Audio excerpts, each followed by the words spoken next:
Well, hello and welcome to the stream. Let's go ahead and see what we can get into. We're going to do a little bit of RL, and this is going to be this Nostradamus and prophecy. These ancient prophecies coming up again this Friday night. It was a 2-hour show which first aired in March. Then, in a very unusual move, testament to popularity, it was rare just 6 weeks later because of a popular outcry. As a result, actually, of the absolutely overwhelming number of calls that NBC had praising the special and wanting more after weeping. Honestly, John HOUGE, a scholar featured in ancient prophecies and a noted expert on Nostradamus, has compiled hundreds of known prophecies and predictions in his latest book, the Millennium Book, Prophecy, 777 Visions and Predictions. In a book that physically embodies the future, HOUGE has created an astonishing, fascinating encyclopedic handbook of hundreds of visionaries across history, across many cultures. John HOUGE is the world's leading authority on Nostradamus and other prophetic trends and traditions. He is the author of Nostradamus and the Millennium, which has been published in 9 languages and sold more than 600,000 copies worldwide. As we swiftly approach the year 2000, people are thinking and talking about the next millennium in human history. Will it herald a brave new world or the fiery apocalypse? Coming up in just a moment will be the man who will be featured on Ancient Prophecies this coming Friday evening. And our guest this morning, his name is John HOUGE. Stay right where you are.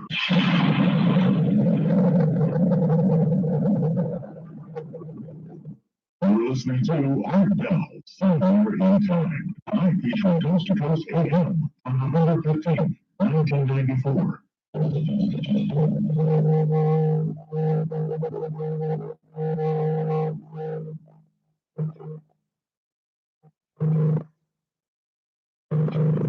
Now, up to me, the Seattle area, and my guest, John HOUGE. Hi, John.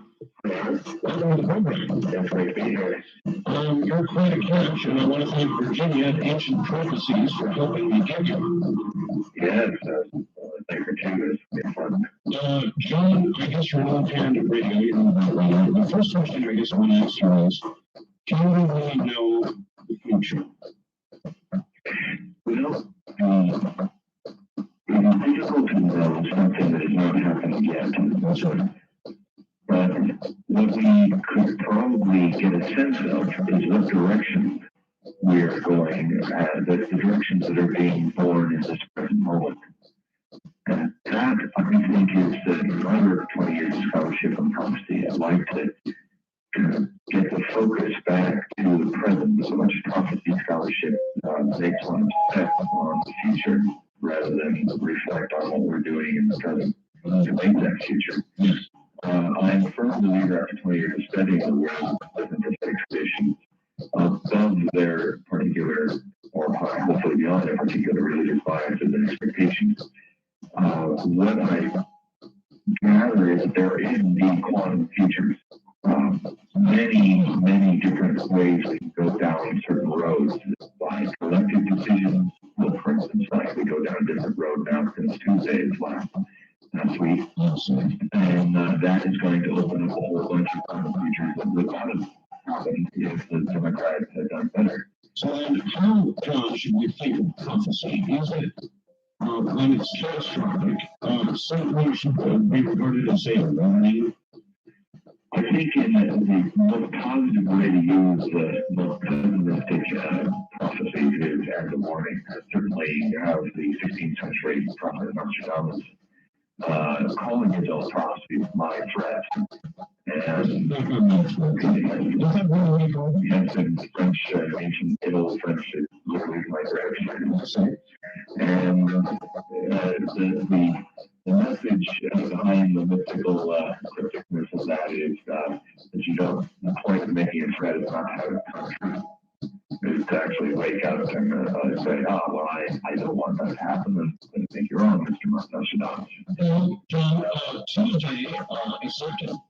If you look at the social trends area, women decline and people driving babies into lakes and all the rest of that sort of thing.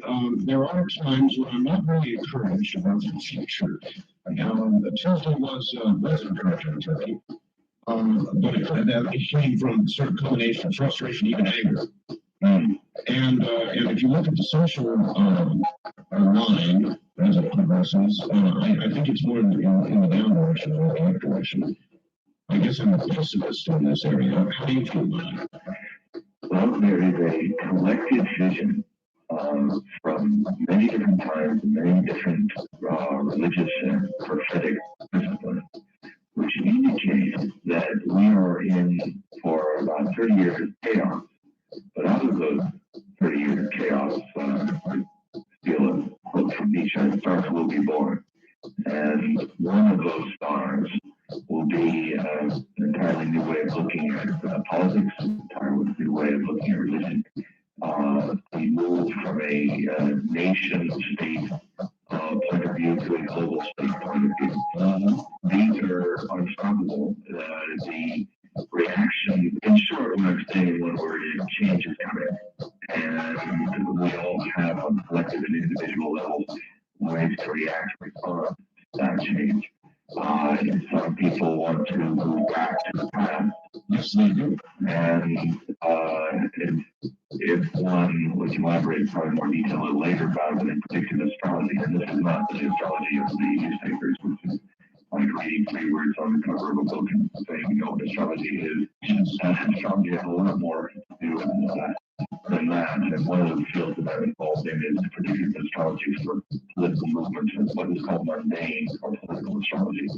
And definitely in the next 2-year period, you'll see a very strong desire to move back to the fundamentals of what we know. But after 1996, you see that the energy of the collective, if you will, moving towards the unknown and saying yes to change. So it's going to be difficult because we're really doing things we've never done before in our history. When I started the study of prophecy, I had a passion as a little child to study history, and I read about 7,000 books of history, the history of the past, and the fascination of the patterns that continually are repeated in the past. And later, around the time of the end of high school, I started studying the works of future history, that is, scriptures of different religions and prophecies, and saw an understanding of the same patterns repeating in the future history. Well, one way, I guess, of deciding what would be the accuracy of future prophecy would be like a past prophecy. Exactly. And has it been very accurate? Well, there are thousands of people in our history which claim to be soothsayers. It's very difficult to find it. More than 100 that have a documented track record of prophetic success in the last thousands of years of history. And in my book, I've collected roughly 100 prophetic sources that have some very clear documentation of their past successes. They had to be either successful if they had in one prediction, for the prediction to be at least 75% accurate, or if they had other predictions, a series of predictions that also have a 75% accuracy rate. Some had even higher than that, but nothing lower than that. What is this? Well, that's a difficult question, because what makes a man like Nostradamus obscure in his prophecies and his culture is the intolerance of the time towards making predictions. If Nostradamus had lived as a Hopi elder, where he didn't have to worry about that, he could just speak openly in simple language, he might have an easy acceptance of an Edgar Casey or a Hopi elder as today, because in those traditions of prophecy, they didn't have to hide it. It's a difficult question to answer. I would say that, of course, Nostradamus would have to be one of them, simply because the 200 of his over 1,000 prophecies that are clear enough to indicate success are so stunning in their accuracy that they have to be included.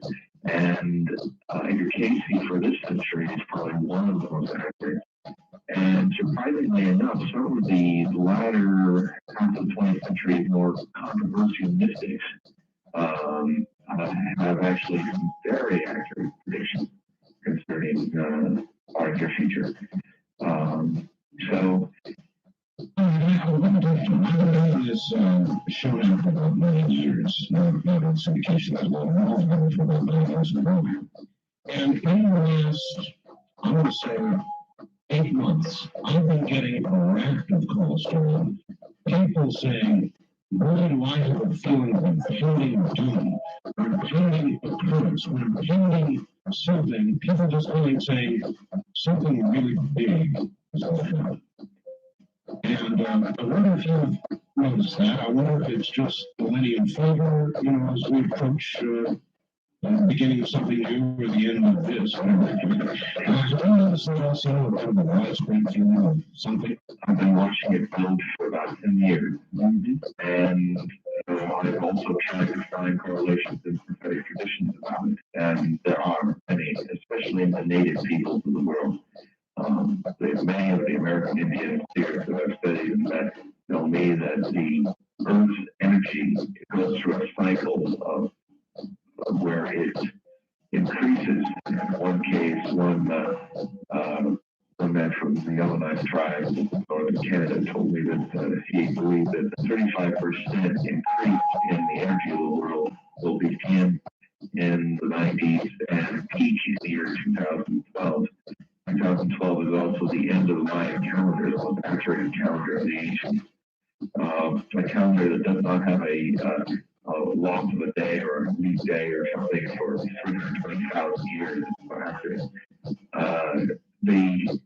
Expanding on this theme, it's not only the Christian millennial timekeepers that are coming to the end of the 1,000 years that always comes from Christian thought, but most of the time cycles of the ancients are all coming to an end and resuming again around this time, and that only happens every 26,000 years. So it's a very significant time. And the millennial hysteria of the 990s was a very localized experience. The millennial hysteria that we're about to enter will probably not be experienced again in known human history. It is quite a significant crossroads at the end of time as we know it. Would it be the end of time? Is that anybody's prediction?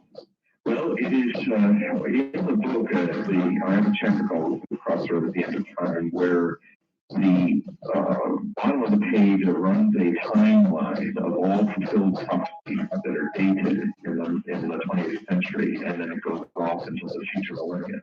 That is one of the hardest disciplines to be good at. There's only a handful of prophets in history who can say, on this day, on this year, this will happen. Say a century before it happens. This is one of the things Nostradamus was very good at. And so I listed them, and they're quite dense in the timeline for the first few pages as we go through the 20th century. But after the year 2000, they start to dwindle, and then by 2012, they all vanish. And then you only have from the same group, control group of prophets, maybe 3 or 4 dated predictions for the next 8 or 9 millennia. Now, there's 2 possibilities. One is that the people of this grand cycle of time who grew up in this energy cannot see beyond this cycle. That's one possibility. And it will be for the people of the new grand cycle of time to make the predictions about the future. And the other, of course, being there is nothing to see. There's nothing to see because we run into a ditch for our unpredictability. And the third possibility is that we find enough people will collectively find the answer to what makes them so predictable that human race becomes spontaneous, like primitive race, and therefore higher predictable. Do you fancy one of them? I think it's a choice. that each of us has to see which one do we want to have, and which one are we going to make efforts in our personal lives to have happen. I know for me, the last one is what I'm working for.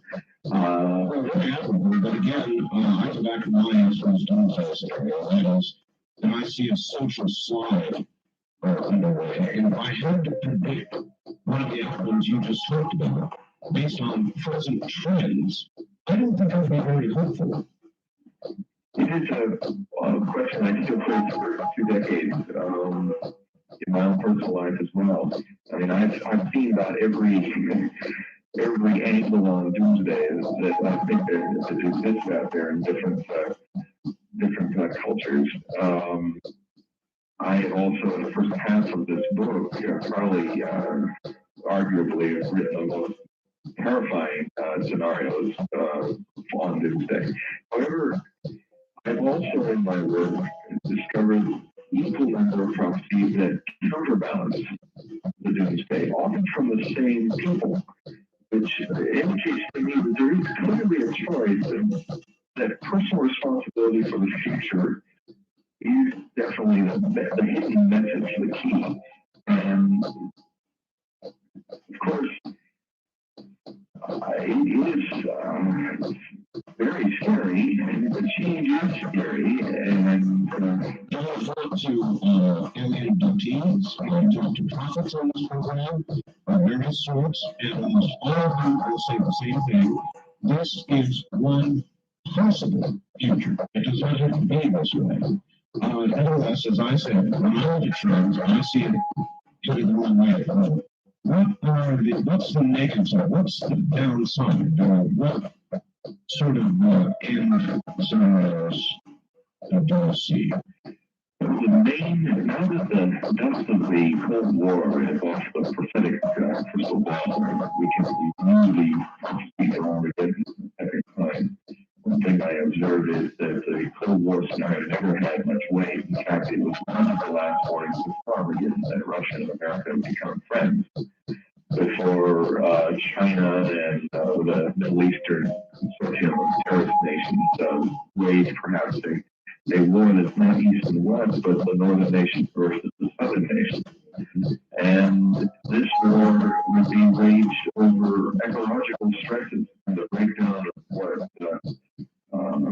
are called super systems. That's the sustainability of food, the sustainability of political structures, of the economy, all these things being totally stressed by having far too many people on the planet, far too much pollution on the planet, and the stress of the way we live our lives.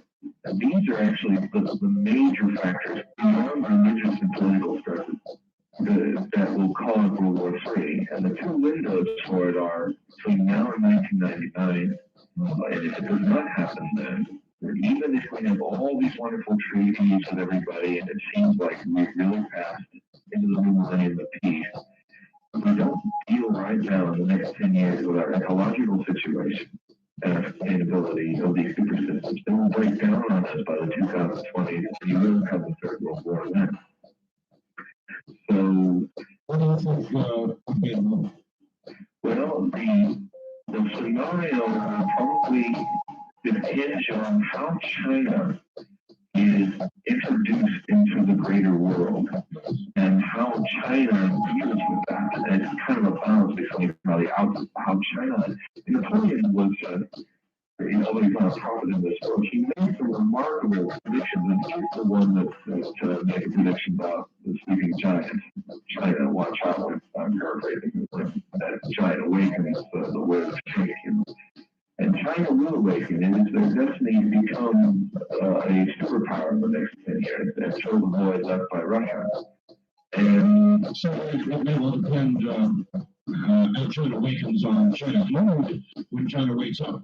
John, can you hold for breaking? That is very controversial for me. I purchased John Hood's 1987 book of Nostradamus, back in 1988.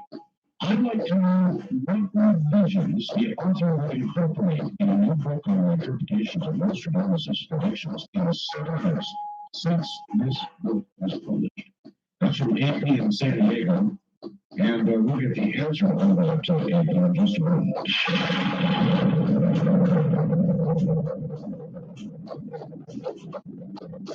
You're listening to Hardbell, somewhere in time. Featuring Coast to Coast AM on November 15th, 1994.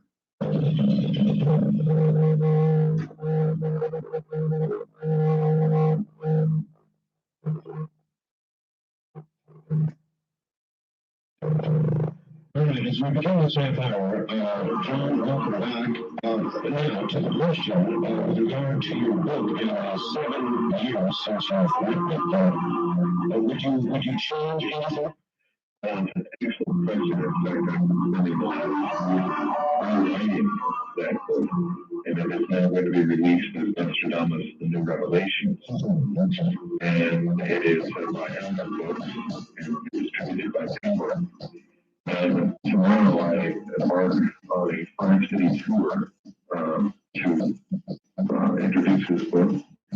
And it is something I wanted to do for these 7 years because about 60% of my original manuscript, which I wrote in 1986 for Nostradamus Revelations, was considered basically too hot to handle by the publisher at that time.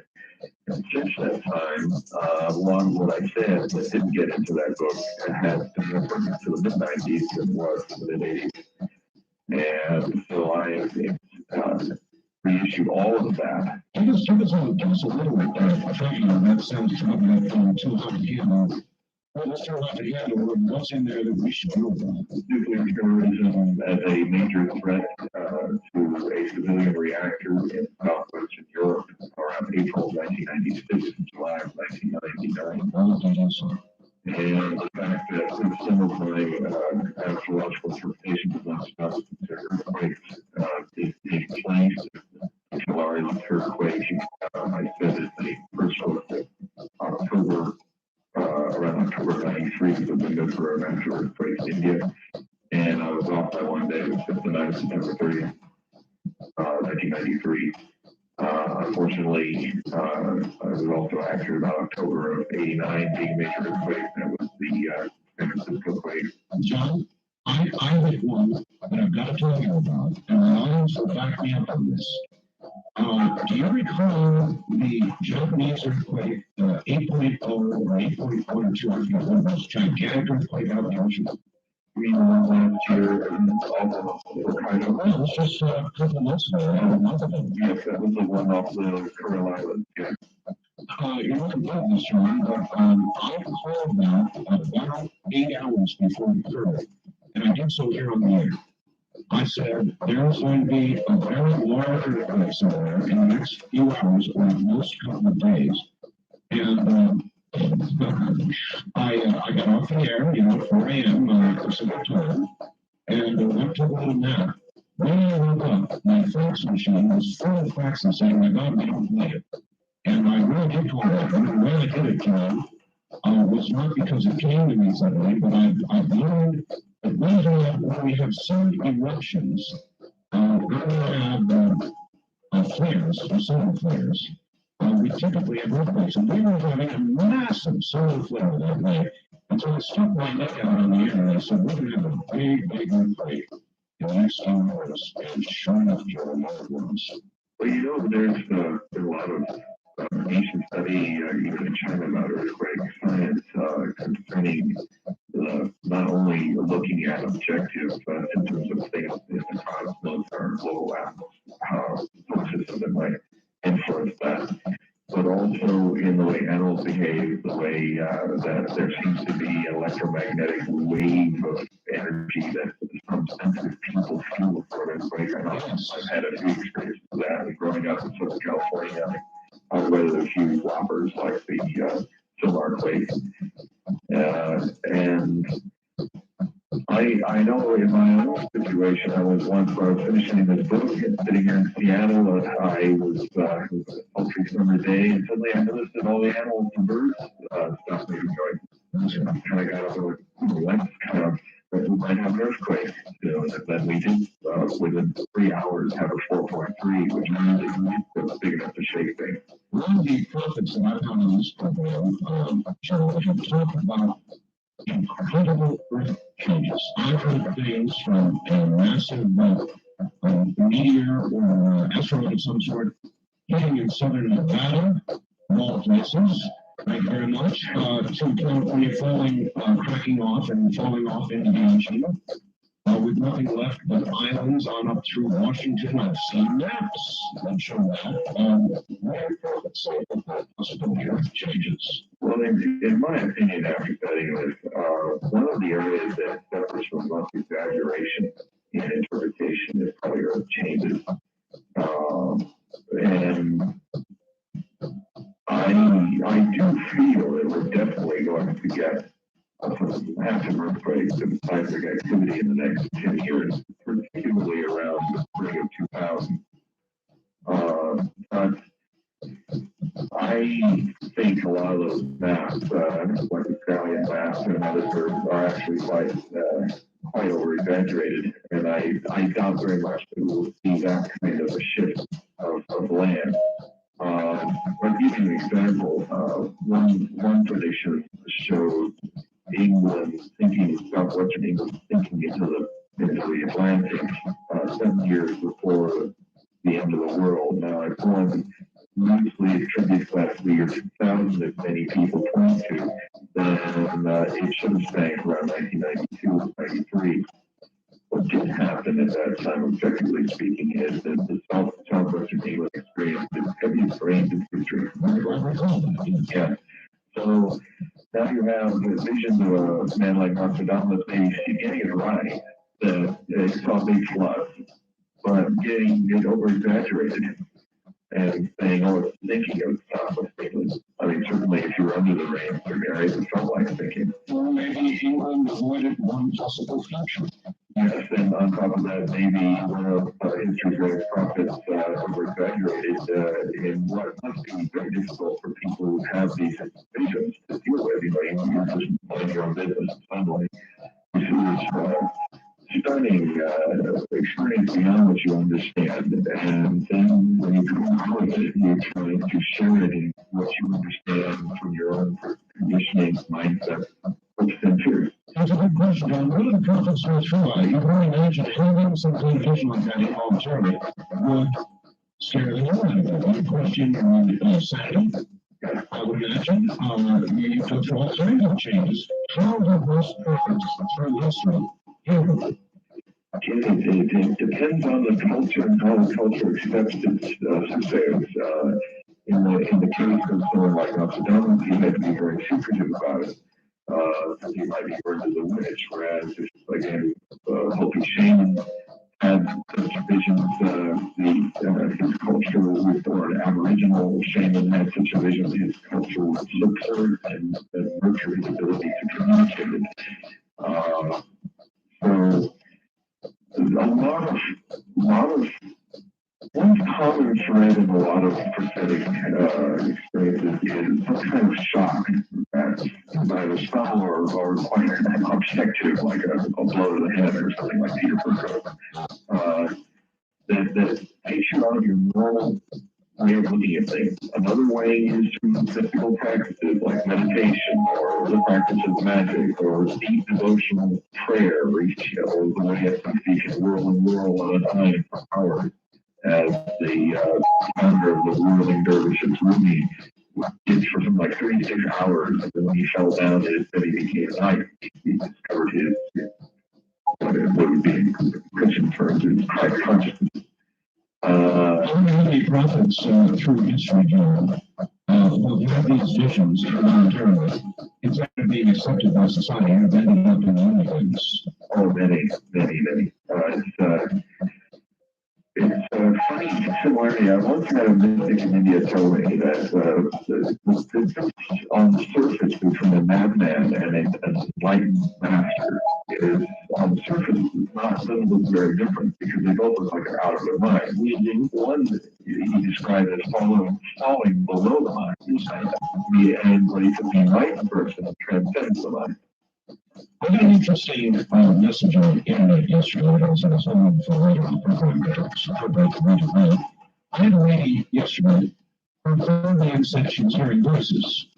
Hearing this, she thought people were electronically putting her on train. So he sent me a message on the internet and said, if you talk to God, it's pay. If God talks back, it's schizophrenia. And I suppose to these prophets are sort of hearing from God or a God power or a power and are diagnosed as schizophrenic many times. Well, I mean, that same person on the internet who said that I would not want them to say that in the middle of Cairo about Muhammad. He's feeling us on the mountain. However, it's a fine line. It's a very fine line between madness and messianism. That's what makes it so dangerous and at the same time a great risk for the seeker of truth because you do go on the fringes of your own mind and see what's there. Yes, and so if you began to have terrifying visions, John, uncontrollable, terrifying visions, became to change even waking hours. No, I had to. If you had the material, would you learn and offer them up, or would you keep your mouth shut?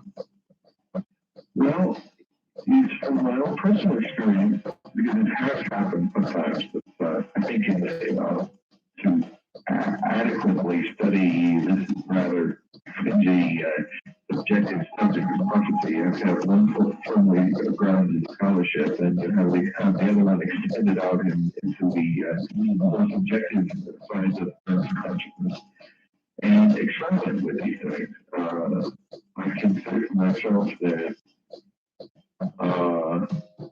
it definitely it takes a grounding in a certain discipline of self-awareness to not get identified with what is seen to the extent that one takes it so seriously that one becomes almost pathologically responding to what one sees. Given it must have taken tremendous centeredness of a man like Nostradamus to foresee his own death, to foresee the deaths of a loved one, the passage of time. Can you give us a sort of a brief primer on Nostradamus in general? If we're not familiar, we know the name, but don't know much about it.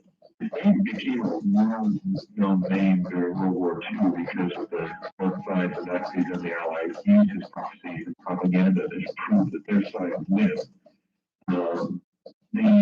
The man that was born in 1503 and died in 1566, and if he hadn't predicted a single prophecy, and still often does go down in history books as one of the great healers in the 16th century, and single-handedly cured 3 cities of plague and whooping cough. Of course, what most short histories will say about Nostradamus is that he also wrote this series of 10 volumes of 4-line poems called Quatrains in a book called For Centuries, which will lay history of the future till the end of time. And as they will say, many people have attributed different interpretations to the centuries, the last 4.5 centuries, to this obscure work. And of course, this is in the new book. I expand on just looking at interpreting the prophecy and take a step back. And actually, my study Nostradamus is about a 15-year study in 3 steps. The first book that was in 1987 was beginning from the usual homily point of view of narrative. The second book, this one that's released now, is a little more critical and a little more stepping back from mere interpreting and saying, well, what really is this phenomenon called Nostradamus? How many people have triggered a controversy that remains quite hot 4.5 centuries later? There's many greater men have come and gone whose controversies have died. Let's reflect a more objective point of view from you. In other words, do you go through some changes personally as you look at these, continue to look at it? Oh, yes. I really feel that if one must, only a corpse remains the same. And if one is open to growing one and learning, I always hope that each book is a quantum leap from the last when I write another work on collective prophecy, which I intend to do towards the end of this decade. I looked at the whole quantum leap from Millennium Book Prophecy and what I had to say. I hope that I'll always keep growing and learning.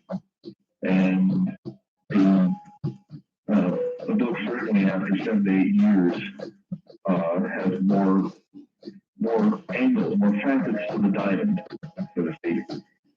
And eventually what will happen is at the end of the century I will have a complete prophecy of Nostradamus, which hasn't been done in completeness since 1962 by Edgar Leone. So maybe that's all this by itself. Well, I would like to release it on July of 1999, the famous doomsday prediction of Nostradamus, and kind of as a pull the tail of the interpretive devil, if you will. I'm going to do all this work in the next 5 years. Well, I hope we're about to read. This book that's coming out, Nostradamus and the Revelation, is out, and I'm very happy with it. It's really the book I wanted to do in 1987, and it's fully new illustrations. All my books are coffee table books with pictures and illustrations, having interplay and text and image on each page. When you get right down to the nitty-gritty, you talk about traditional plays, what would you consider his most significant productions to write? Well, from the past, certainly the ones made on the French Revolution are quite chilling, actually. His accurate description of Napoleon and the time that he would rule, 14 years as emperor. The rise and fall of Adolf Hitler, we call Hister. And Napoleon he called Napoleon Roi, Napoleon the King. It is a anagram from name Paul Laurent. Classic anagram for that. A man that would never would be seen a man holding such a ferocious name as a French king. And in the case of Hitler, we call him the captain of Greater Germany. Hitler called his empire Großdeutschland, Greater Germany.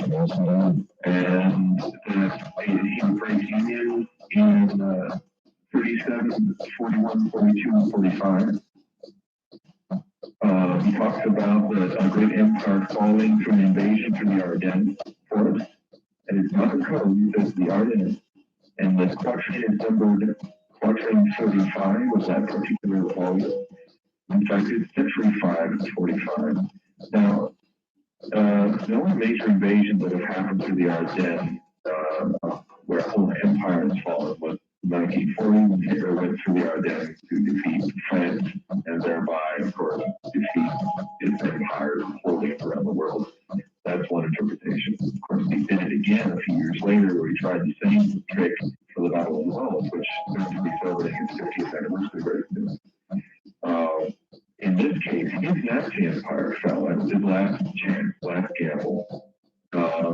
And May, that is 5, of 1945 is could be the prediction, the ending date of World War II. Oh, that's a lot of accuracy. Yeah, and then, to give you another example, you have... that's almost specific accuracy. Right. It's when you look at the famous prophecy of the flight of the King Louis XVI and his family, they tried to escape the Republican plans. And in it, he describes the night he will come by the forest of Rian, a married couple, devious root, queen white stone, enunciating gray and Lorraine. Now, first off, on this portrait is number 20. Okay. Hold on, portrait 20. We'll go right back on hold. The world's leading expert of Nostradamus. Time continues with Art Bell, Coast to Coast AM. Time.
Somewhere in time, official coast to coast AM, for the 15th of November, 1994. Welcome back for Into the Program. If your loved just joining us at this hour, we are honored to have with us past president John HOUGE, who is now with Level Authority on Nostradamus. He's also the man who will, if not the anchor for, certainly the main authority for the major prophecy partners which are coming up with the mandated political plans on this Friday evening. John HOUGE, we're talking about Nostradamus there, prophecy, predictions, soothsayers, our past and our future. We'll get back to it in just a moment.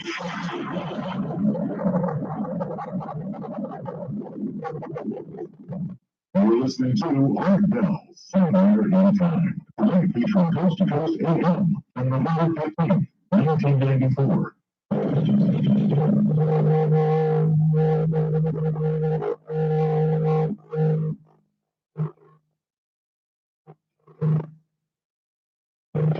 For many years now, John HOUGE has been studying prophets and prophecy and soothsayers, and here he is back once again, and we were discussing Train's 40, I believe. This is actually the 20th century nine. And I will read it again quickly and take it line by line. It's basically about the flight of King Louis XVI and his family and Queen Marie Antoinette from Paris in an attempt to escape revolutionary France in 1791. And it took place on the night of June 20th, 1791. The quatrain is number 20. And it says, "By night he will come by the forest of Rien." Rien is, they posed as a married couple and not as royalty. They took a large coach and they did pass that forest on their way on a northern route out of Paris. They disguised themselves as a married couple, and they took a lot of changes in their route because they couldn't find the horses, the right horses, so they had to change for fresh horses. So the next time that a married couple devious route, they changed their route from the original plan. Then he says in the next line, "Queen White Stone." Now that is an apple description in 3 words for Marie Antoinette. Her hair turned white from the stresses of the revolution. She, the diamond necklace scandal attributed to her was one of the major steps towards a revolution, the White Stone. And she was dressed in white, witnesses say, as this wife disguised. The other description was given to the king as looking like a Carmelite monk in gray. They wear a gray smock and a gray hat. And in the next line, it says, "A monk king in gray, in Varennes." This was reported by witnesses in the town of Varennes, the town where the coach was stopped by the mayor, who was a revolutionary, and the guards then drove the coach back to Paris. The final line talks about the result of this. "Elected cap causes tempest, fire, and bloody slicing." Now, when you read that just offhand, it looks like a lot of gobbledygook. And that's why it's important in the study of Nostradamus to really know your history and know intimately all the little details. For instance, it is known that when Louis XVI of the House of Bourbon became a constitutional monarch in the beginning of the revolution, they had him drop his royal name and take the oldest name of his family, which was Capet. He was called Citizen Capet, not King. So elected cap. He was an elected king. The first time France ever had that, elected by the masses. And the causes tempest, the next two words, is a metaphor often used for the French Revolution as the whirlwind or the tempest in Old French. And certainly it was politically speaking. Nostradamus was a poet as well. And also, the whirlwind is a dating that comes up in a lot of these revolutionary French prophecies because of exactly a year to the day before the starting of the Bastille, there was a huge cyclonic storm that hit northwest France, and there were a lot of cyclones and tornadoes that actually went past Paris and up all the way to Tours. And it was called the whirlwind. You can see it in old French newspapers, which I have tonight. So anyway, the elected cap causes tempest, fire, and bloody splicing. And of course, fire is the description of the wars and the revolution. And the bloody splicing, of course, is the guillotine, if we were to attribute this science interpretation. So I think it's pretty hard not to after looking at all the other aspects of evidence. Now, I mean, this is quite condensed in a prophecy that is over 300 years old. I had no idea that so much of it was so specific, Joe. I thought it was more open to interpretation because you apply the history. We can so carefully check on it, so very specific. Well, it's true for a lot of the prophecies that they're quite obscure. And I have a few theories I'm proposing in the new book on Nostradamus about that.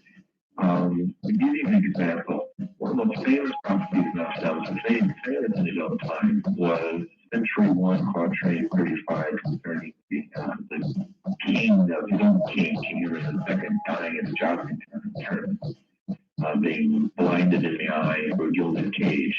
His helmet visor was made of gold, and a piece of a javelin, a piece of a jousting stick penetrated the cage right behind his eye, blinded him, and basically gave him a mortal wound. And this is one prophecy, one quantum feature, if you will. Now there are about a dozen other prophecies clearly using anagrams for Henry II that describe in detail the man conquering northern Italy, keeping the peace between the Protestants and Catholics and citizens of France, basically becoming somewhat equal to, if not transcending, the power of Charles V of the Holy Roman Empire, his near contemporary. And now none of that happened. Now, and most scholars go, well, Nostradamus got that one wrong, didn't he? Maybe he did. However, another possibility, and perhaps one of the reasons why 3 of the quatrains are obscure, is that maybe that was a quantum feature that could have been accessed if he needed the warning about the job. So what we may be doing now, and I pose in this argument essay in the book, there's many of those same 200 or so quatrains that most scholars like myself like to fight about the accuracy of Nostradamus. If the king had not followed that quantum feature, followed the other one. It also forces you to do a lot of thinking about the nature of time. Absolutely. I mean, that's one of the core passions about all of this. I always love a good time travel story. I mean, when I was a little kid, I saw, the time machine and ran off and read the book by H.G. Wells. I have a passion for that. Other questions for facts, T.S. John. How he was referring to regarding the Muslim prophets, which he described as startlingly accurate. You mean as mystics? Well, modern day mystics prophets that you did describe as very accurate. Well, education was one. Count Louis Armand, who died in 1935, was better known as for his hero, the Thomas book writer about palmistry. His books are considered like a Bible of palmistry readers. He was quite a good prophet. It's the hardest discipline, dating science, and for events and naming outright things. Edgar Casey was died in 1945, certainly one of the greats. So How about moon day? Anybody out there right now? Well, yeah, surprisingly, it's only died just recently. It's quite controversial in Oregon. The mistake that was, well, his people call him Osho now, but his name is now Bhagwan. You know, the Bhagwan. Yes, very accurate. That was quite surprising to me because, as far as I understand from examining one of the other major pursuits I have, other than prophecy, and probably will write a lot of books about it in the following decade, is a close examination, intimate examination of religious movements, because they may end up being the great religions of the next millennium. And so that's what I pose by studying them and keep in touch with them. In the case of this man, he's very anti-nature, and most of his visions of how he saw things. Anti-future? Well, he basically felt that tomorrow never comes and the past is dead and you only live now. I found that rather intriguing, that a man who had such strong views about living in the now should be so accurate about predicting the future. I mean, he has had his daily discourses throughout his life transcribed into over 700 books, 350 of which are in English. And I have perused through all of them, gathered. What I usually do in my work is I gather anything that's prescient or prophetic. I put it on a little card. I have this big wallet I slap where I have a tall cork, and I just pin them all up on the wall. Use my bit of dyslexia in a way that's very helpful, and that is you can see things vertically and backwards and forwards a lot easier when you're dyslexic. So the longer that occurs, you go to the wall. I go to the wall. And what I immediately observed is that the incredible accuracy of past predictions the man made about India, about things that would happen, the fact that he had foreseen the AIDS way ahead of a lot of people, and described a lot of things that people had grabbed him off the map for, about condoms, gloves, and safe sex. That it would be part of policy in many countries. Is there any contemporary predictions, or any at all, regarding what would seem to be AIDS and drugs in the long? Unfortunately, many, and to expand the theme, not just AIDS, but in my first book on NOSTRADAMUS, I was pretty focused on AIDS, but one of the things, to further that question, first back,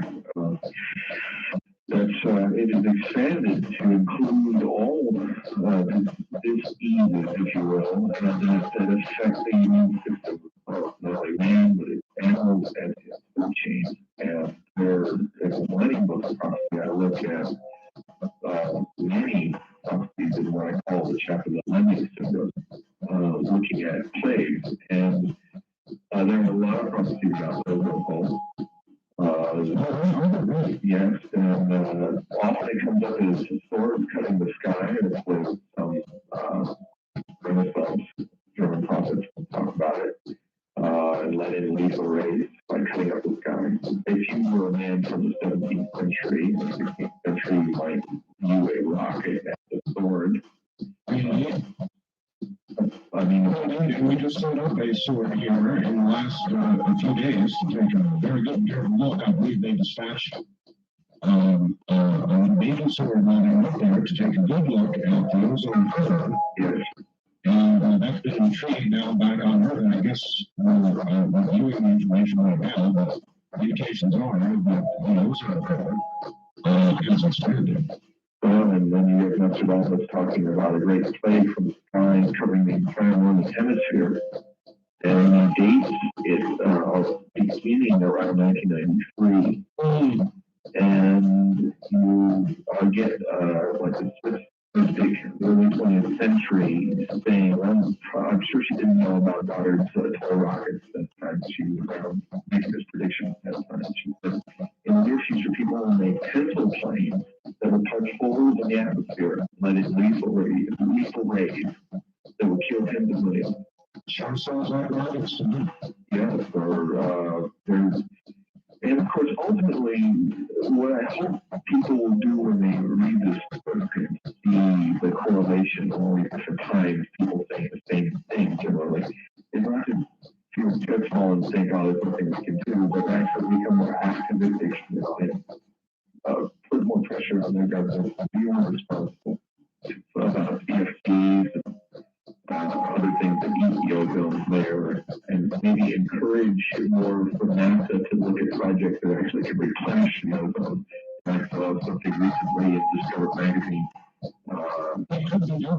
Certainly, we can fix it. That's the thing. I hope that people will not use these properties to see their lack of ability to respond, responsibility to the situation. All right, try this one out for some of us. I could you ask John, please, to comment on the angelic earthquake warnings in Seattle. John, there have been many recent angelic warnings. There was also the same happening for Jupiter on a freeway about a month before it the strikes on Jupiter by the comet Shoemaker-Levy. Yes. Again, like the changes, one of the other areas where there's a lot of exaggeration is usually the collective visions of armies of angels in the sky, it's happened many times before, or angels coming down to make warnings concerning an event. Actually, the angel meeting occurs on Earth. It's one of the many symptoms of kind of somewhat authentic and mostly not hysterical events that are going to be common in the next 7 or so years concerning millennial feelings. Certainly, all studies of the occultic and astral projection, that would be one of the 50,000 or so white mice in the experiment that Robert Monroe was doing with the Gateway program. Oh, I know. I know. Yes, great work what he does. So, I know that there are definitely a lot more people around than we can see just with the physical eyes. Some of them nice, some of them not so nice, some of them quite evolved, and it could be very easily attributed to angelic projections onto those people. And you attributed it instead to what Mr. Monroe suggests occurs with the soul. With the soul. Well, it's very similar. I remember in his far journeys, the book just for ultimate journeys, he talked about those people when he called them stainless flame. That's right. Yes, although they could not really understand those who were in the 7th frame. And I think, yes, I certainly would say there's definitely many mystics, including someone again like Osho, said always open yourself to higher energy. If the thing where I would be more office is to say, or just simply not less identified with, is to say that sometimes what we personify is not what we're seeing in a persona, but it's how we again interpret what's happening. We see the persona of an angel, for instance, when people have had near-death experiences, and I've also had one. Yes, I was in actually just start of this millennial prophecy. I described my own for death. Well, basically, I had it was back in 1981 on National Women's Day in March of 81. I had just come back from India from meditation retreat. And I was hovering at the door I was going to go visit my girlfriend's tenant, a 2-hour drive down from Palo Verde to Long Beach. She was going to fix me dinner. And I just called her up, sit on County. And so that's a preamble. And then I was at the door and I couldn't go any further. I had this immense feeling something like I was saying before, the beat was going to happen. Something immense. It felt like a little ant that was going to be crushed by something I couldn't even see. And I said to my mother, I said, why can't I get out of here? What's happening? I just hurried and waited there at the door, and then something kind of pushed me out. Got in the car. 1 minute later, I was going through an intersection, remember ran the red light at 55 miles an hour, sitting in the driver's door of my two-door whatever. And I mean, it was quite an amazing experience to see the force of that collision. I'm wearing my seatbelt, that's why I'm still here. It was almost like steel and metal and plastic ripping away from me like garments. Like sheets being ripped. It was amazing to see the fluidity of things in that one shattering moment. And at that moment, I was propelled into all I can explain as a golden void. It was vast like the sky. It was everything and nothing at the same time. Very paradoxical experience. I have no inflection maximum, so I've got to stop you here. So go back to the moment of metal crushing. And was it fast and turning, John, or did it play out slowly as you think of it now? Did it play out because it was occurring slowly to you? Well, that's the funny thing about these events. Time really gets worse. And it does slowly. It's almost like it's just still. And yet, it was paradoxical too. It's where not only in the accident, but even in that golden space. Trying to live a million years. John, did you tell me that you were going to die? Well, we can follow that. We're going to have to break here. We'll go right back. My guest, the world's expert on Nostradamus, John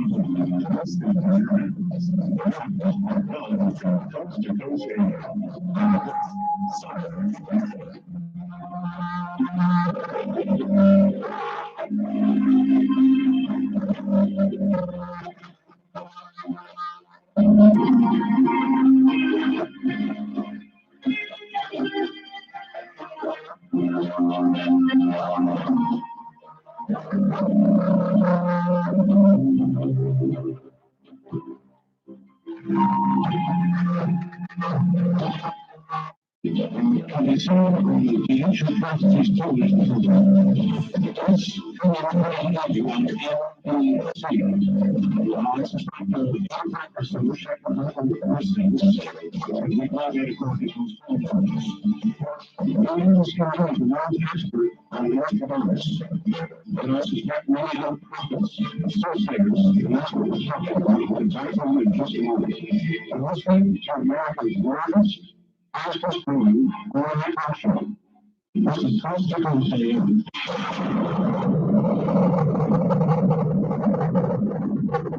Now, let's get to that. Well, far in time.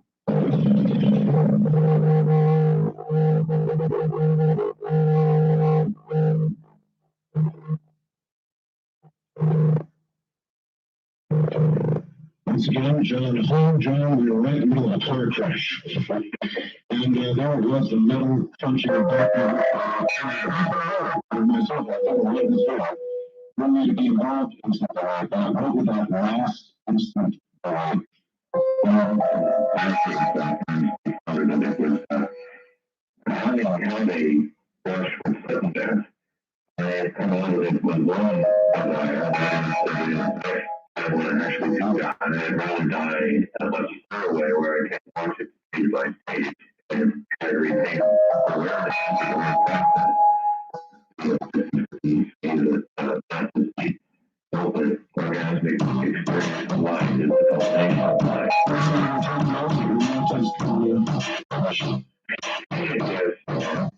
All I can say is that having experienced brushes with death, it would be more blessing, even if there's pain in the slower death, to be available to see it as it comes. In my opinion, I'd rather be open to that. Okay, all right, well, I'm going to stop you from the story. Anyway, here the car crash, and I guess you, what happened? Well, there was no time to think about dying because I wasn't dead. In a way, I was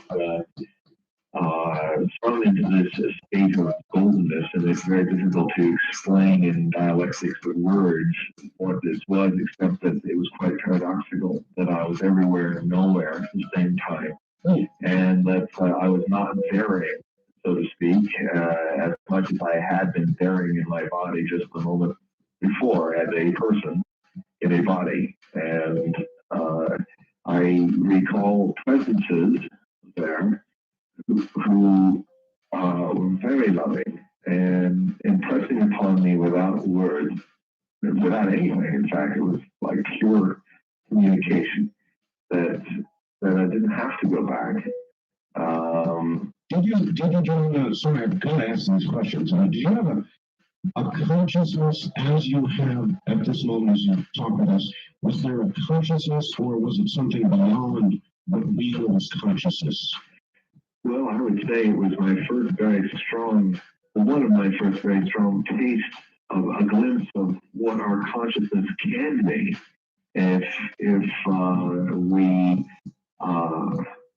get beyond our identifications with our conditioning, our predictability, our ideas that we just take for granted as truth, when in fact we have, and unfortunately most cultures don't even help us to question everything, to doubt everything that is put in our brains as children.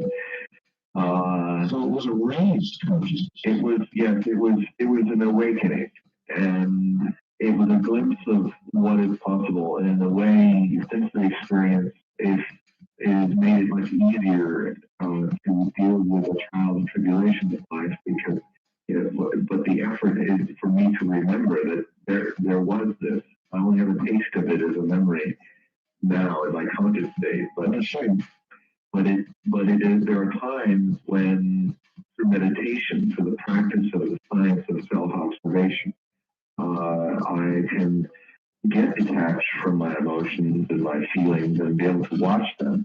And in that state, there are times, even in my daily meditation, where I feel the gap of that same state is possible, is there. And so, I mean, for 20 years now, I've been a practitioner of meditation techniques. Many of them I describe in the narrative for the book, because there are many prophecies concerning meditation as the next step after superstitious and orthodox religion. All right, well, I still want to get through this. You said you had a choice. Well, yes, I had a choice, and I had a glimpse of the potentials of the next years of my life, and in that split second, I saw potential that could fill 7 decades worth of living, just in a split second. And I realized that once I got back, I never, this is the state I owe myself, the state of everyone when they're awakened, that glimpse that I had. I thought, well, when I go back to normal Long Beach, California, I'll probably kick myself. But I also know that if I even manage to live those 7 more decades, it'll be all like a snap of the finger compared to what I've just tasted. Yes. And so I definitely am one of those people who's come out of a near-death experience. I was gone for 20 minutes. They were down in a normal time and space continuum. The paramedics were working on the other man, and they basically couldn't get my door open, and they thought I was dead. When you say gone? Well, I mean, they phony slumped over, ashen face. They thought that I was concussed or dead, and they were working on the other man who had hit me. And I know all this because of witnesses. And when I decided to go back, I kind of came back into my body, and first thing I noticed was that my body wasn't broken. And I looked around and I saw that the dashboard had been made into an accordion. It took most of the force of the collision. Another split second, he would hit me square in the door and that would have killed me. The foot pedals were tied in a bow tie. I don't know how that happened, but they were all tied in a bow tie. Drive shaft was tense. Seats were at odd angles. And you only in one piece? Yeah, I looked and I kept saying, well, there's no cuts, no bruises, no broken bones. I was very calm and cool when I came back. I felt like I was a time traveler coming back from a million light year journey or something. I was so deeply refreshed and calm. And you're surrounded by chaos and destruction, and I hear this tap, tap, tap, and I look and see this ashen-faced paramedic saying, screaming to the window, can you get out? And I went, know, that was my son back, you know, I think he was asking me for the. And you tell him about it. No, I didn't tell anyone about it for about a week, but I never felt the same after the experience. Everybody has been there since then. It's almost like you get such a strong shock to your attachment to what you think is life and what you think is your fear of death, that when you're so deeply shocked on that level, you come out of it, you never can get the connection to your attachments, to your points of view about life and death in the same way.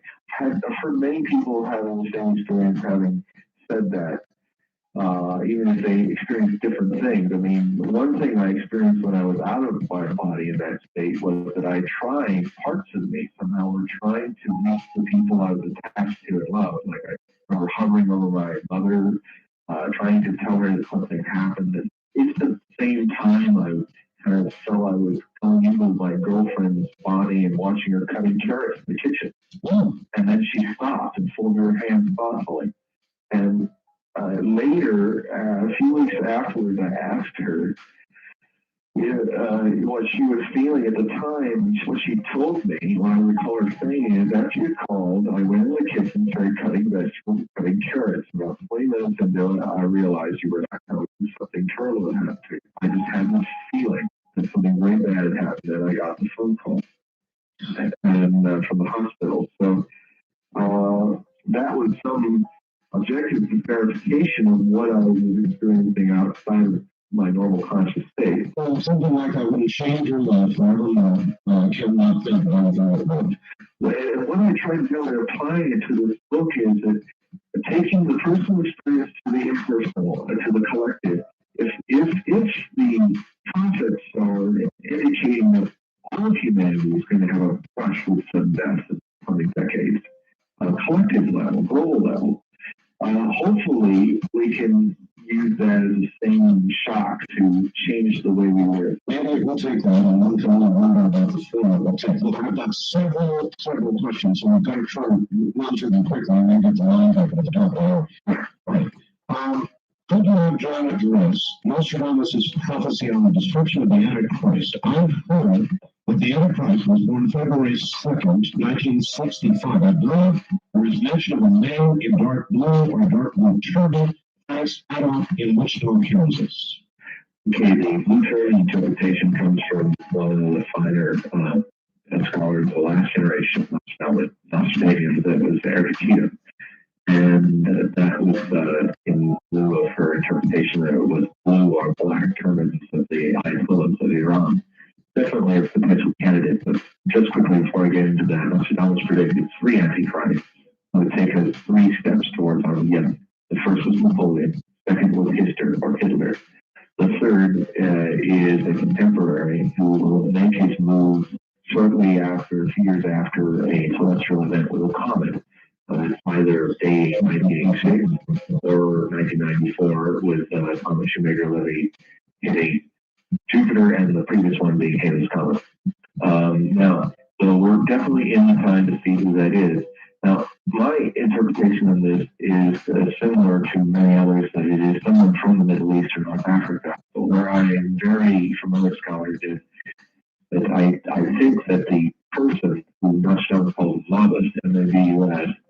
is not a major figure like the first 2 Antichrist, but someone more like an Oswald or a Gavrilo Princip who assassinated Franz Ferdinand and triggered World War I. Someone who could be as minor as one of the 200 members of Abu Dhabi, the terrorist group who has a suitcase full of plutonium or something like that.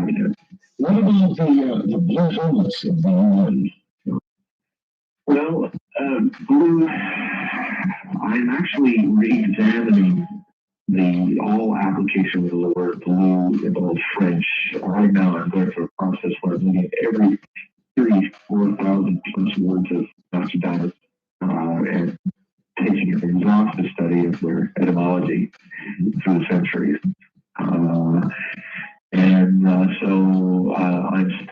re-examining all that about the blue helmets.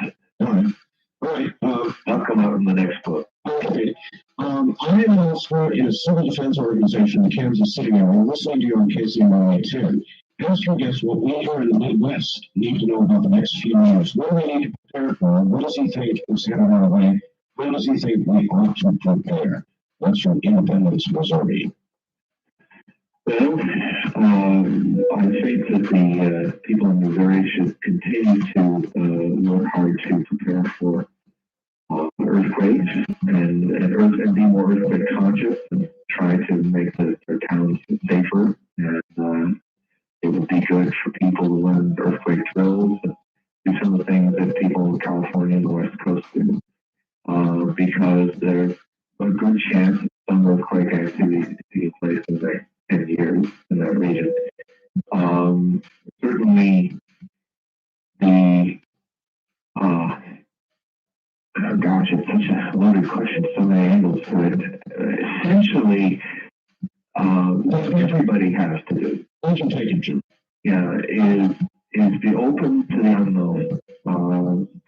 And this is true in the Midwest, it's true of all peoples of the world. Be ready. The thing is that we always think we're afraid of the unknown.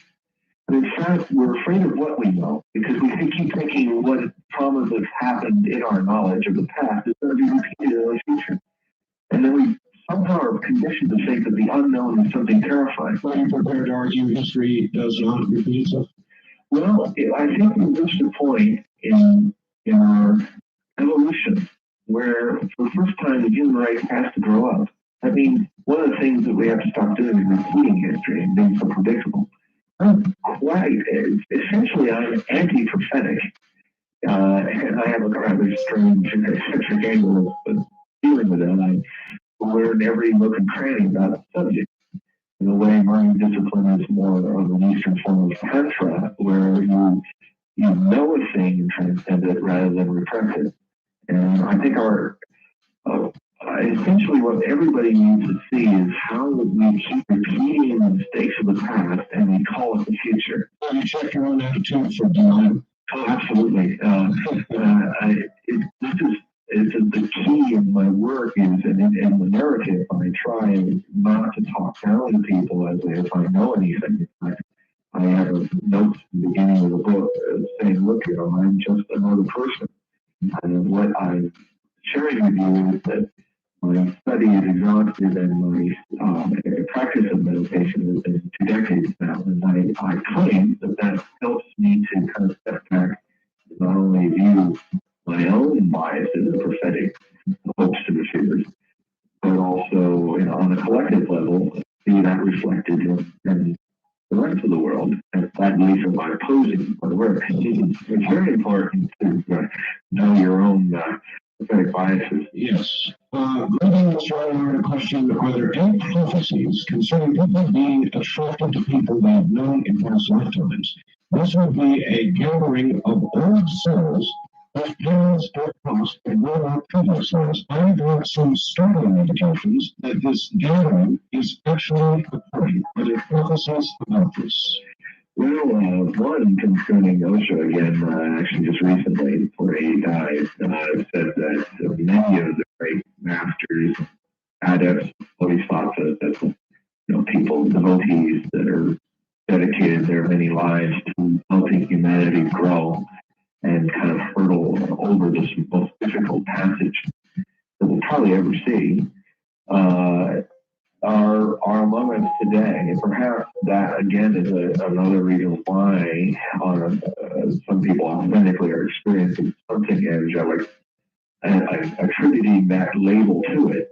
But there's a lot of energy, a lot of forces, and a lot of souls in the world right now trying to help this world move through this. And I would add that we have 5.5 billion souls actually in Earth's bodies right now. It's probably the most significant number of people in the world in one time. One would think that the coming ages may see a dramatic decrease in population. So it's almost like a last chance for a lot of people for a very long time to incarnate on this planet. Yeah, those are really, in a way, as I look ahead, if I were to be trying my hand with prophecy, I would say that the continuing population build will not continue. It cannot. It cannot, right? Unless we have a quantum change leap in our technologies. I mean, we could sustain 50 billion people on this planet and spaciously. But to do that, we would have to change 180 degrees. A lot of what we hold as hallowed icons of truth and justice and morality. I mean, it would be a very different world. I mean, that is possible. However, the way the trend is going, we are too divisive right now, too split, too schizophrenic in a dividing world into 300 nations, 300 mindsets on God, it goes on and on. This is one of the things that will not survive well in the coming century. It's simply because of the necessity of human survival to drop anything that does not help Planned Parenthood, does not help population control. I mean, it's going to be a tough time for people in Orthodox religions, like leaders of Orthodox religions like the Pope, to hold on to ideas like contraception as being a sin. What is screaming all over the world is that too many people blindly being birthed into this world without enough resources is a greater sin. Well, I could not agree more, and I'm afraid that we're awaiting Rome's change of heart and mind on this issue of the world is doomed. Joe, here's how when Iran's recent agreement with Russia will be the hook predicted in Ezekiel 37 and 38, which will bring God down into Israel and start the beginning of the last days. And from Dennis in Missouri on time. The indications for Armageddon that many of the final steps towards that are there, including the fact that peace will be at hand in the Middle East, and it will appear that the Arab and the Jew have found a way to live in harmony in the Middle East. Other indications are this will happen around the time the Euphrates dries up.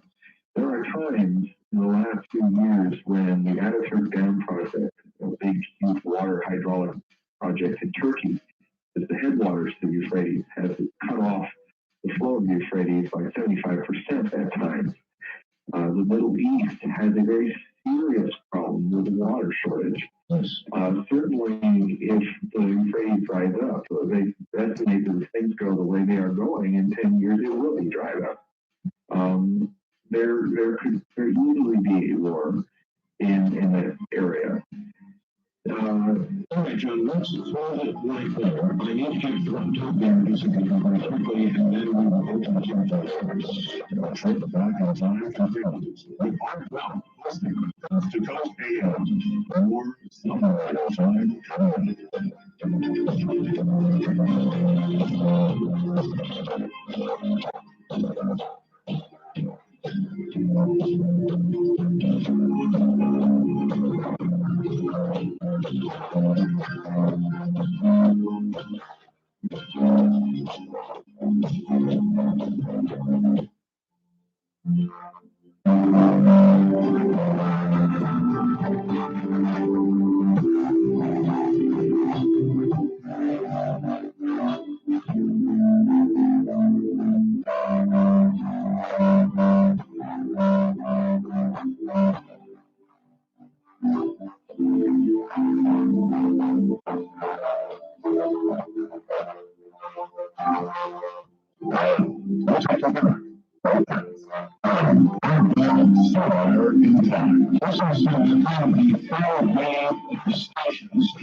If you want to finance at this area, sorry for that. There's 2 hours, 2 incredible hours with Kyle Hood. You don't miss at all because he's still here. John Hood is probably living in the radio authority and Nostradamus. He's got several books published. We'll tell you all about them shortly. We've been talking about the nature of, I guess, a lot. Nostradamus, soothsayers, prediction, the nature of time, in-depth experiences. And you'll get the taste of that this morning. We're about to open up the telephone lines. And I heard once again refer to the fact that you will see on this Friday on Ancient Prophecies on the NBC Television Network, 8 o'clock p.m. Most times in music, not all, certainly with television on. Harry is the technical expert and will be seen frequently on what recommend his books in the business for that television program. Right back to John Hood. Just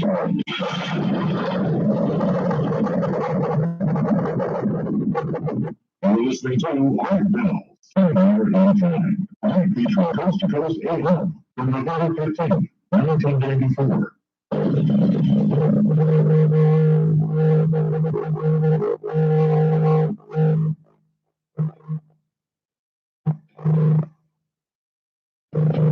If you're ready, let us bring back once again John Hood. John? Yes. All right, good. If you wouldn't mind, let's turn over to the world of who knows where and see what's out there. Okay. Little phone call, John. So, anything, John. I'm ready. Here we go. On the long line, you're on the air with John Hood. All right. Well, actually, anything can happen after nobody being there. How about this one? The telephone line, you're on the air with John Hood. Yes, John. This is from Texas. All right. I was wondering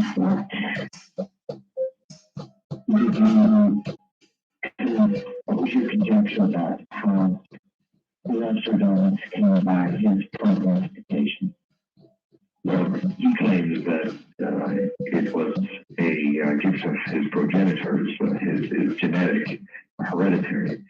He also said that his son wouldn't have the gift, that it would die with him. So essentially, that's his claim. All right. All right, thank you. Thank you very much for the call. Ron Cordline, you're on the air with John Hood. Good morning. Morning, Mr. Bell. I'd like to ask your guest, what does the Nostradamus tradition say will be the condition of Israel at the end of time? And this is Sam, by the way, from Chico. And if you've ever read the book I mentioned to you last week called The Protocols of the Elders of Zion, in which the Zionist group that wrote the book say that the descendant of King David will rule the world. Well, there is a common hope of many prophetic traditions, Judeo-Christian, the Judaic, the Hindu, the Muslim, all are waiting for a certain messianic figure that is going to rule the world, basically. Christians think the second coming of Christ, those who think about the 12 imams. The Buddhists are waiting for Maitreya, the friend. And in the end of Millennium Book of Prophecy, I have a page full of lists that even fight Eskimo prophets, Eskimo messiahs, as well as the mainstream messiahs. And it's basically called Name That Messiah. Essentially, what I'm getting at is that every religion, every prophetic tradition has their man as the man coming back, and all the others are false prophets. Nevertheless, a great commonality there. Yes, and that's certainly they're all seeing something. They're all seeing something happening around now. So that is very significant. What we need to do is perhaps be a little less identified with the personification and the particular politically correct plan of each religion, so that we can step back a bit and just look at the phenomena. Something amazing is coming. Something messianic is coming. Whether it's a person or whether it's an impersonal experience of a collective lifting consciousness, an impersonal Messiah, if you will, that is, rather than looking for someone to take on your sins and your burdens and your responsibilities, you as an individual suddenly awaken to your own Buddha consciousness and Christ consciousness within. On a collective scale, that may be what the Aquarian Age is about, rather than a return of the Piscean Age Messiah. Which was a lot of grace against my guest. All right, on the long cord line, you're on the air with John Hood. All right, Just on where are you, sir? in the northern California. Okay. I've got a problem with Nostradamus, calling out the Antichrist, and Armageddon to come out. Go ahead. The Bible says, I've studied biblical prophecy for 15 years. I have a Bible number, and I don't go to church. But I pretty much I try to be a Christian everything, but the Bible says that the Antichrist will be at Europeans, will take over the second symbolic rising of the Roman Empire, which today is known as the European Union.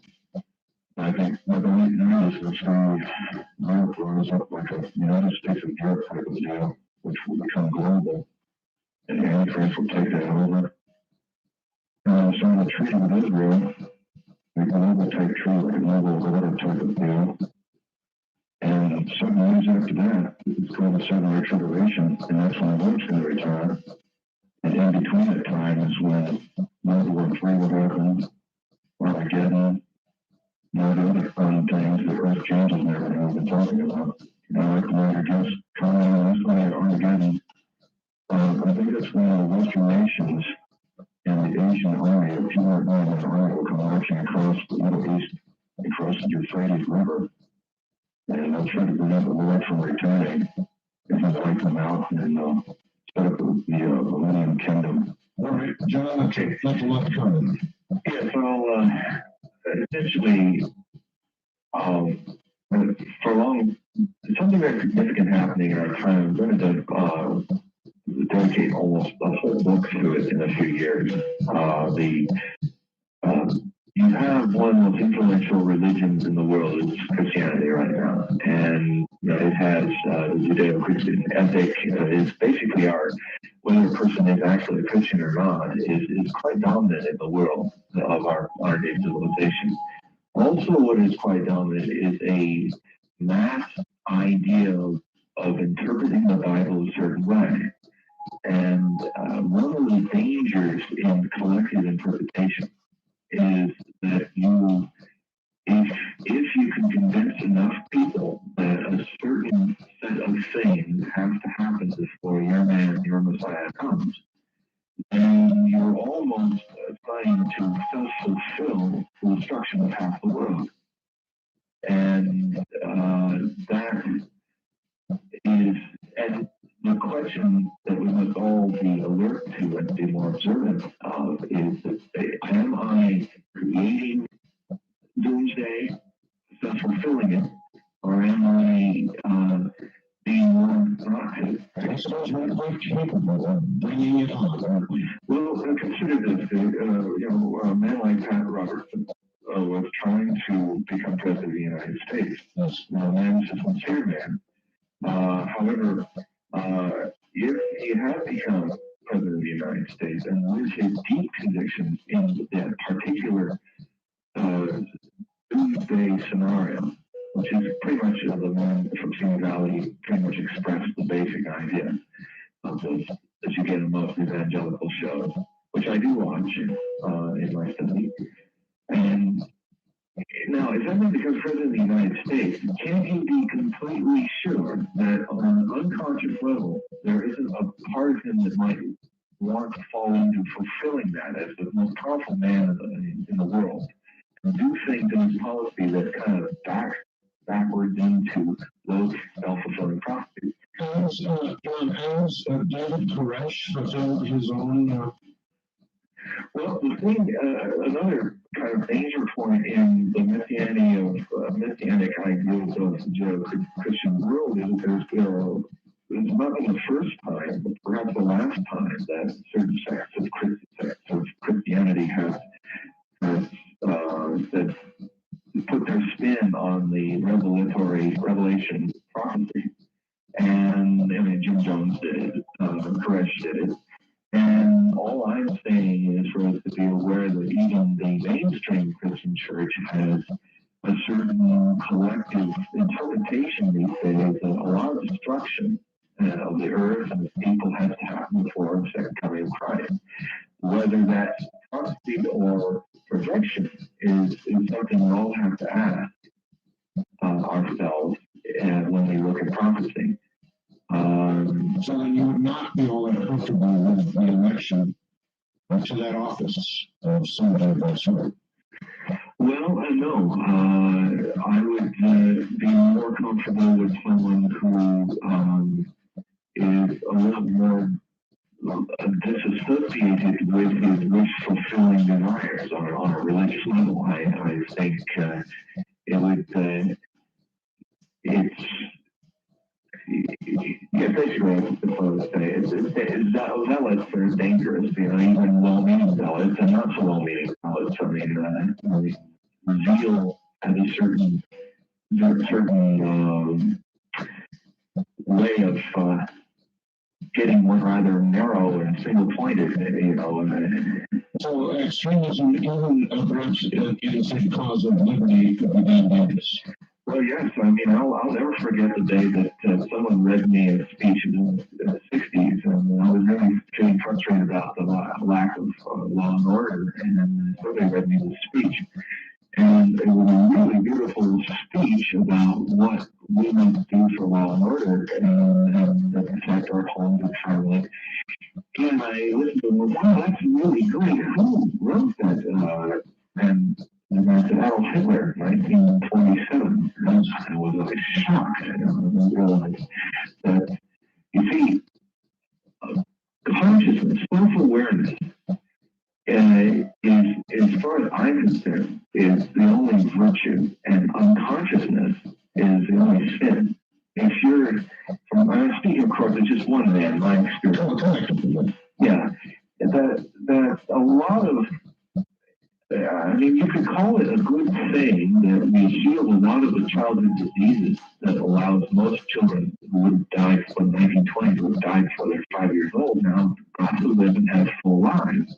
But is it a completely good thing, or is there an unconsciousness in it? Because certainly, by creating a longer lasting life, we have had this population explosion, which is now threatening the life of the planet. All right, or perhaps even a better example would be Bangladesh, one of those countries where people are, as a natural course, starving to death. Literally dropping in the streets. We've had lots of recent examples. I've seen all the pictures. You go running over there and feed them. And we feed them to the point that they're ready to multiply. They have very little else to do other than sex. It's a great enjoyment. They do lots of that. And so in the end, our action really, if you get down and dirty about it, causes the extended suffering of many women. Yes, you see, it's like we do things halfway. And it's very much a symptom of unconscious reactions to things. Even when people in their hearts and in their sincerity reach out to help, it's like because we are not fully conscious of the consequences of our responsibilities, it seems that in our good, there's a hidden curse. And sometimes in our evil actions, there may be a hidden virtue. I guess I've lived too long in the East, and I basically spent quite a lot of my time in India in the last decade, and Thailand and other places in the East. And I feel that living with people in the East today have a very different way of looking at things, more, I would say, amoral, because we've contributed that word to be negative. I would say more transmoral. There's certain where you kind of the watcher of good and evil, but not the good and evil. You mentioned Thailand. Bangkok, John, is in the process of putting a lot of people in that of self-destruction. AIDS. Yes, and Bombay is even worse right now. Even worse. Yeah. We're going to get these hormones. So, talk around here on the telephone line. You're on the air with John Holland. Good morning. I was wondering, you touched on things like Armageddon and the Antichrist, but I never heard you talk about the prophecy that's probably 1/3 of the Bible. And why don't you give credence to Jesus Christ? Okay, that's where are you calling from, sir? I'm calling from Clearwater, Florida. Clearwater, Florida. All right, John, what about that? There is a very great deal of prophecy in the Bible. Very clear, very, even itself very specific. I think I have about 200 of my 727 prophecies in my book of prophecy are from the Bible, from the Old and New Testaments, from the 3 Isaiahs and the 23 Daniels. And that's one thing I want to say is that is that there's actually many people writing under the name Isaiah and Daniel and other prophets, and that I include in this work. I also talk about, I never mentioned, when there's a prophecy by Jesus, I have dozens of them in the book. They're fantastic prophecies. But I don't call him Jesus, I call him by the name he really had, Yeshua. And I do that as a statement, as sort of a statement to show how things can be changed with time. All religions seem to suffer from revisions as the millennium passed by.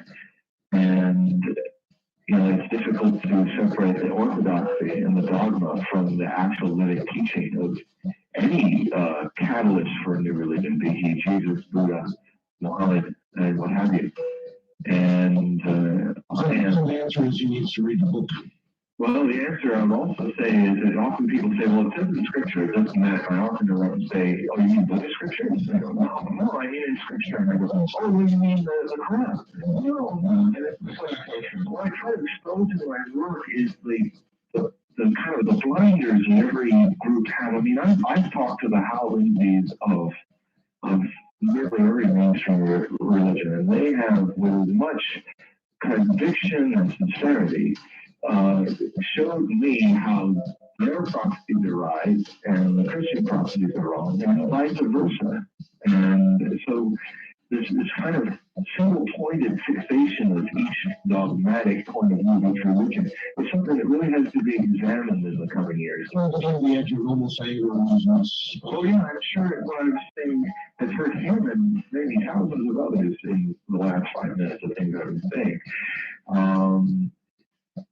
It's rather be heard, just observe it. See if it's true for you. If it's not, it's not. I'm no threat to Jesus Christ or Muhammad or anybody else. I'm just a man. Just have it. But you're doing the show, you do major network television shows, you're here on a national radio show, many are bigger than life, and they have done every word. Well, that, I'm glad you put that out because the responsibility of each person is to, you know, look at it, and I would hope it was about what I'm saying in the way the word originally was intended in the European roots, to hover between yes and no. Not to be skeptic in that I walk in already saying no, or doubting as being something negative. Doubting is neutral. All right, that's a good point to make. And that's what we're going to do right here at the bottom of the hour. My guest is John HOUGE. He is the world expert right now on Nostradamus and his predictions. We're listening to Our God, tonight featuring Coast to Coast in air for 115, 1994.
Ancient prophecies depend on show on NBC. I have questions, we'll be back in just a moment.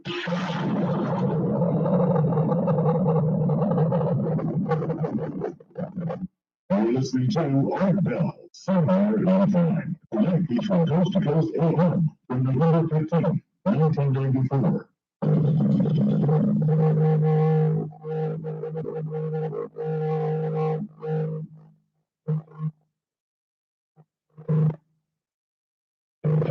Back now to John HOUGE from Denver, Colorado. And today's asked Mr. HOUGE the following. In your opinion, you stated that there are a quantum of possible futures. Could you elaborate? And then also, could you comment on the statement, a future already known is past? That's right there. John? Yes, well, there is, I love that quote, actually, that there is some truth to that. We are, I would say, when you hear about the Generation X, the youngest generation, baby busters, and silver, there's really no future. Frankly, I don't get on anybody who, or that any generation has a future. I don't think we have a future. We've been always repeating the past, calling it the future.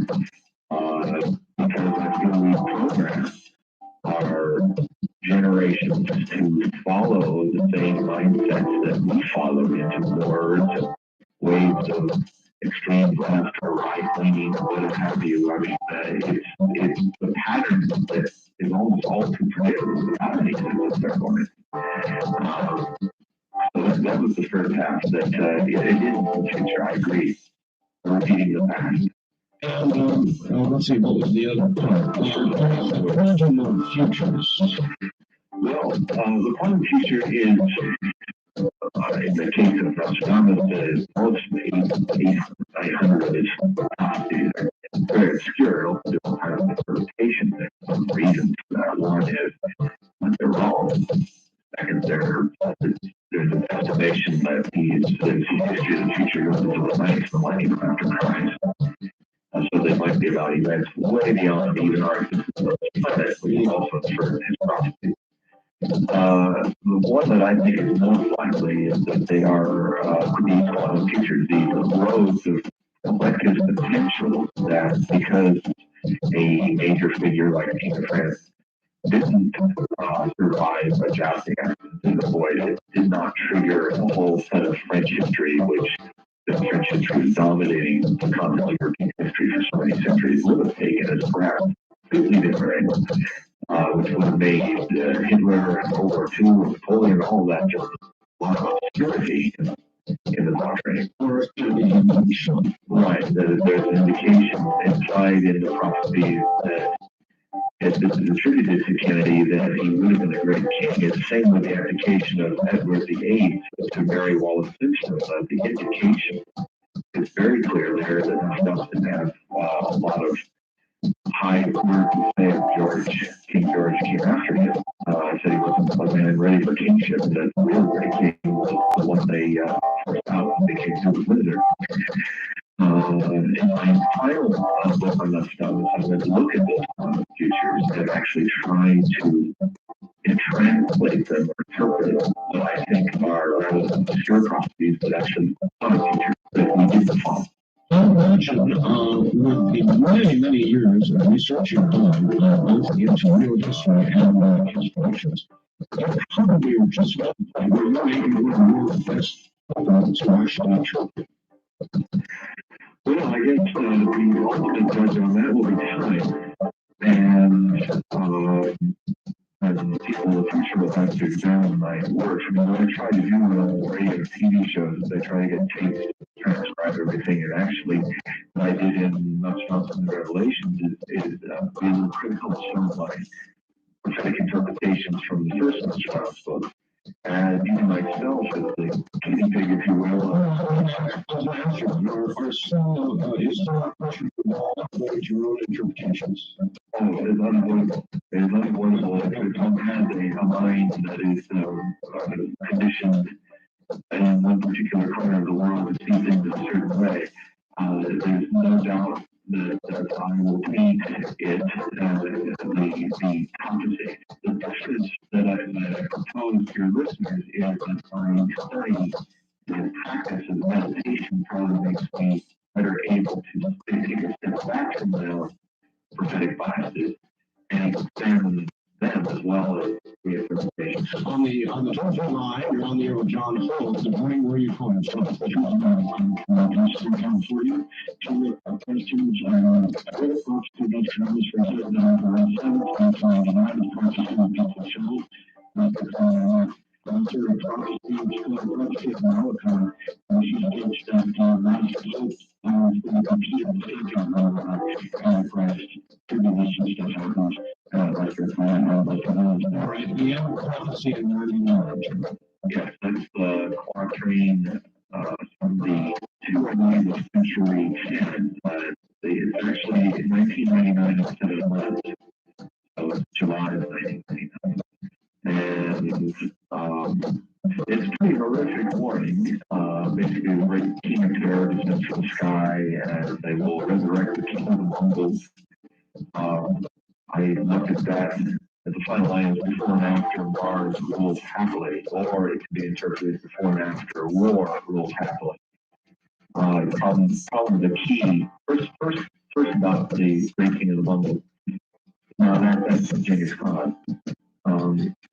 And I wonder, well, is this a riddle, or is this literal, or is this poetic, or is this one of his clues to dating the time of when he started looking for this difficult window that ends in 1999? I did find out that in the end of the 80s, after Tiananmen Square massacre, the old leaders of China rehabilitated Genghis Khan in Chinese schoolbooks, put him back in and made him as a noble model of all of the exploited being a tyrant. So in a way, bringing back to life Genghis Khan does not have to mean that actually an incarnation of Genghis Khan or a Eastern leader, but simply it has already happened. So 1989 would be the deemed one end of the window that ends with the other end in 1999. Now, there's a hopeful tool in the prophecy, and that is the link in Mars. Now, most interpreters of Nostradamus, I would criticize them for not looking at the occult significance of the applications where it's prophecy. And was a mystic hope scientist. Mars, everything that they pose has two aspects, one negative and one positive. Mars can be quite negative if it's the god of war. It's the lower vibrant part potentials of the planet in astrology.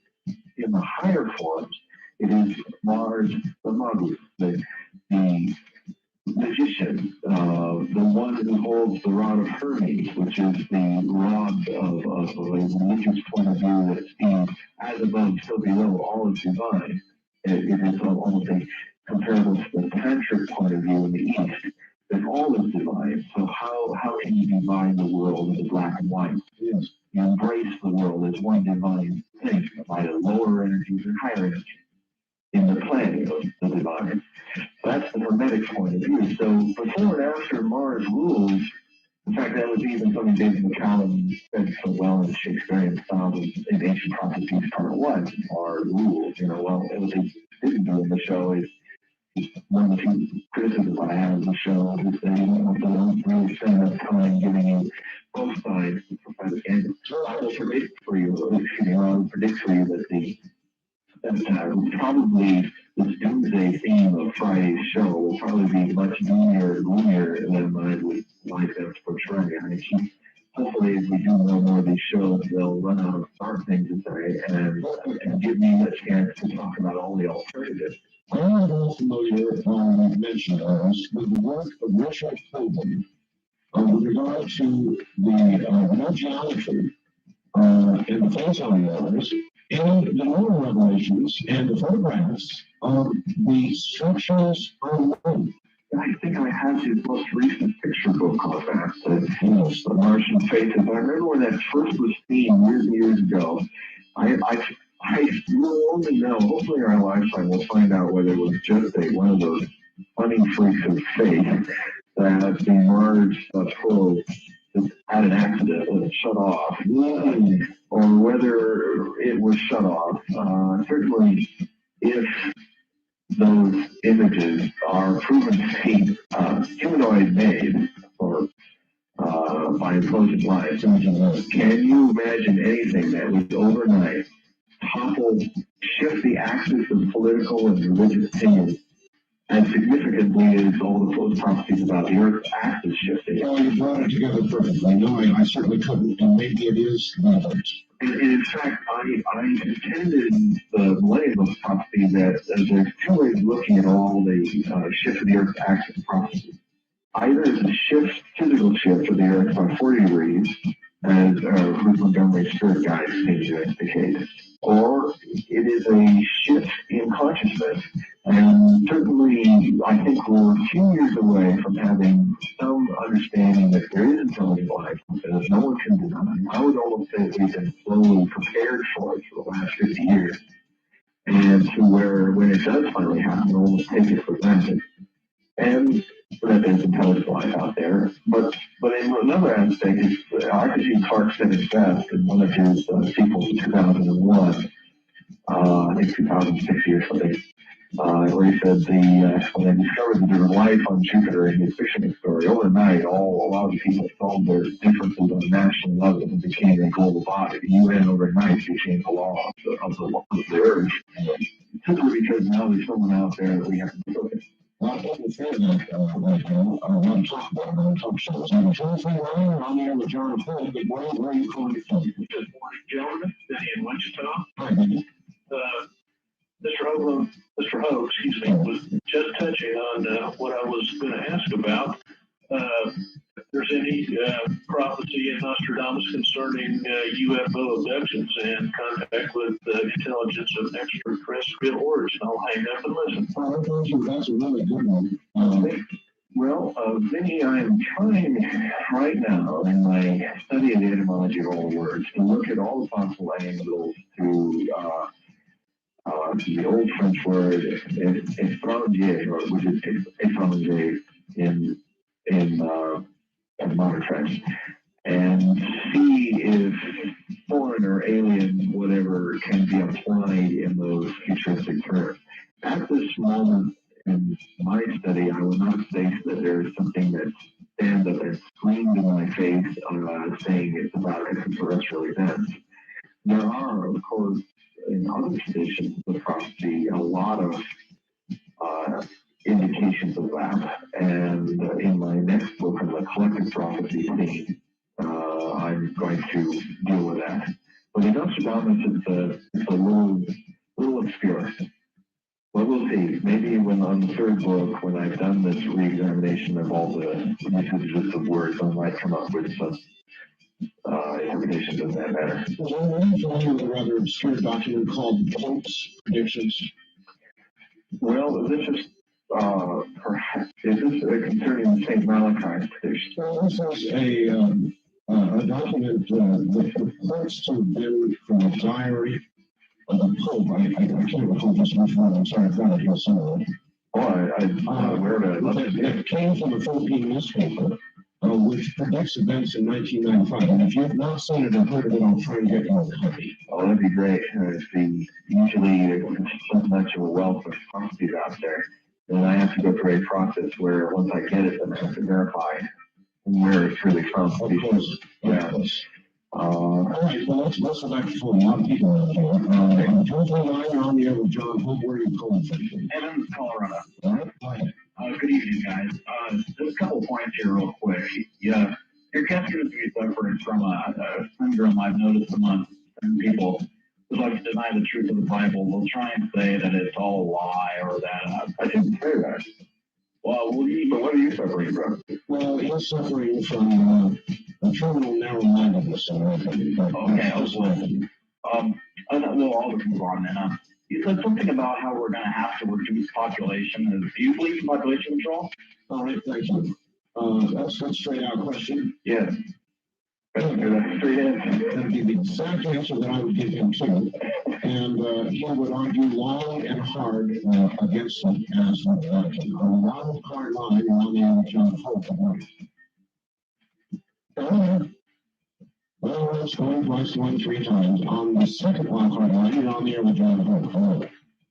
Oh, hi, this is Pat from Boise, KIDS here. Boise, Idaho, yes. Right. I'm going to bring it down to a more earthly level. What does Nostradamus have to say about the ring of fire and specifically the cascades and just saw a program on the Discovery Channel tonight about a lot